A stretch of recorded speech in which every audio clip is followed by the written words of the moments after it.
एक कहानी है एक साधु की, जिससे हमें ये सीख मिलती है कि हमें किसी भी मौके को गंवाना नहीं चाहिए। एक बार एक गांव में एक साधु रहता था जो भगवान पर बहुत विश्वास रखता था।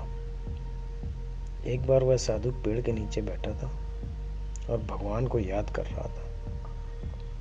तभी गांव में अचानक बाढ़ आ गई।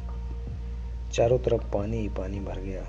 सब लोग अपने आप को बचाने के लिए ऊपर पहाड़ की तरफ भागने लगे। उनमें से एक आदमी ने देखा कि इस हालत में भी साधु जी भगवान की तपस्या कर रहे हैं।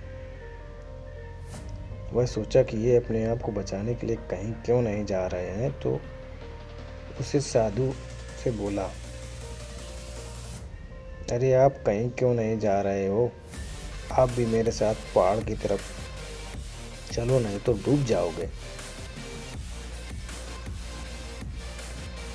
साधु बोले, अरे हमें क्या होगा? मैं भगवान की इतनी तपस्या करता हूँ, मुझे कुछ नहीं हो सकता। मुझे भगवान अपने आप बचाएगा। धीरे धीरे पानी साधु के कमर तक आ गया। अब लोग वहाँ से नाव लेकर निकलने लगे तो उनमें से एक साधु ने कहा, अरे पानी आपके कमर तक आ गया, आप हमारे साथ चलो, नहीं तो। साधु ने कहा कि नहीं, भगवान मुझे अपने आप बचाएगा। और वह नाव वाला भी वहाँ से निकल गया। कुछ देर बाद पानी इतना बढ़ गया कि साधु के सर तक पहुँच गया और अब लोगों को बचाने के लिए हेलीकॉप्टर निकलने लगे। एक हेलीकॉप्टर साधु के पास आया, जो कि आखिरी हेलीकॉप्टर था। साधु के पास नीचे रस्सी फेंकी और बोला, इसे पकड़ लो और ऊपर आ जाओ, नहीं आप डूब जाओगे। ये आखिरी हेलीकॉप्टर है और आपके पास कोई दूसरा रास्ता नहीं है बचने के लिए। साधु ने कहा, ये रस्सी वापस ऊपर खींच लो और आप चले जाओ। मुझे भगवान के ऊपर पूरा भरोसा है, वह मुझे बचा लेगा।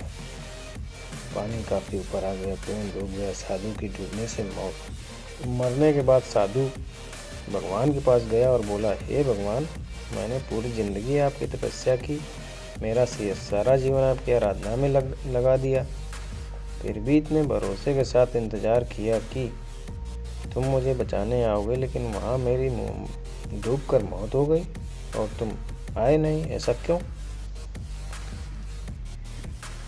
भगवान बोले, हे मूर्ख इंसान, एक नहीं 3 बार आया था वो। तीनों बार मैं ही था, पहला पैदल, दूसरा नाव के द्वारा और तीसरा हेलीकॉप्टर के द्वारा, लेकिन तुमने एक भी अवसर पहचाना नहीं। पता नहीं किसका इंतज़ार कर रहा था। इस तरह से ज़िंदगी में हमें ऊपर वाला बहुत से मौके देता रहता है, लेकिन हम सब मौके को ठुकरा कर पता नहीं किस चीज़ का इंतज़ार कर रहे होते हैं कि वो होगा तभी मैं करूँगा, और इस बात पर अड़े रहने से वक्त के बाद वो मौका हाथ से निकल जाता है और हमें कुछ नहीं कर पाते हैं। तो किसी भी अच्छे समय का इंतज़ार मत करो, जो भी करना है आज ही और अभी से शुरू कर दो। इस कहानी से आपको क्या सीख मिलती है कि जो भी करना है उसके लिए किसी का इंतज़ार मत करो।